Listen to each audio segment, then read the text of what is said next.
بسم الله.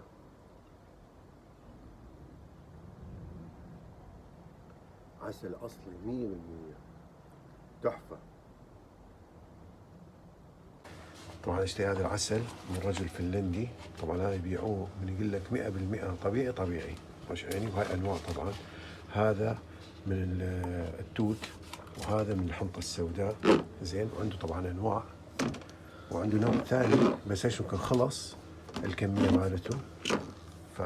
وهاي طبعا هاي حبوب اللقاح وتقوية عنده، يعني شيء حلو كله مقوي، كله شيء طبيعي.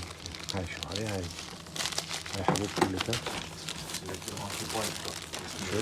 Joo, siis me välillä ollaan myyty Itäkeskuksessa. بالحبوب ايش؟ اللقاح؟ mikä tämä tarkoittaa؟ Se on perka, se on mehiläisleipä. Ja tämä? Se on propolis, se on muinainen lääke. Se on kymmeniä tuhansia vuosia vanha lääke, joilla ihmiset on lääkinyt itse. Kaikki haavoihin, vatsakipuihin, syöpää, diabetekseen, sitä on käytetty vaikka missä. Onko siinä haju? Voit sä haistaa, se ei haise hunajalle yhtään. Se on mehiläisten kikkivaha. جيد، العطر ماله حيل قوي. Joo. Ja tämä on? Se on siitepölyä. Se on itse asiassa se on tätä samaa, mutta tää on otettu pesän sisältä, toi on otettu pesän ulkopuolelta.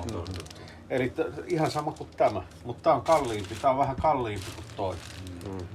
Eli mehiläiset on vienyt sen sinne kennoon, sitten ne on maitohappo käyttänyt sen, että se pehmenee se siitepölyn kova itiokota. Että niiden toukat saa paremmin ruokaa. Mutta nyt tässä kohtaa niin mehiläisen hoitaja on ottanut sen. Siellä menee niin hirveästi hunajaa, että kun myydään niin muutamassa بتقول تعليقات بتكون العنوان حتجون عليه. Meidän زين hunaja. يعني؟ Eli teillä menee liian paljon. Sitä menee niin joo, jos menee Itäkeskukseen ja sitten se Itäkeskuksen paikka on todella kaunis. جيد، انا مجربه هذا عسل حيل زين. Niin, se on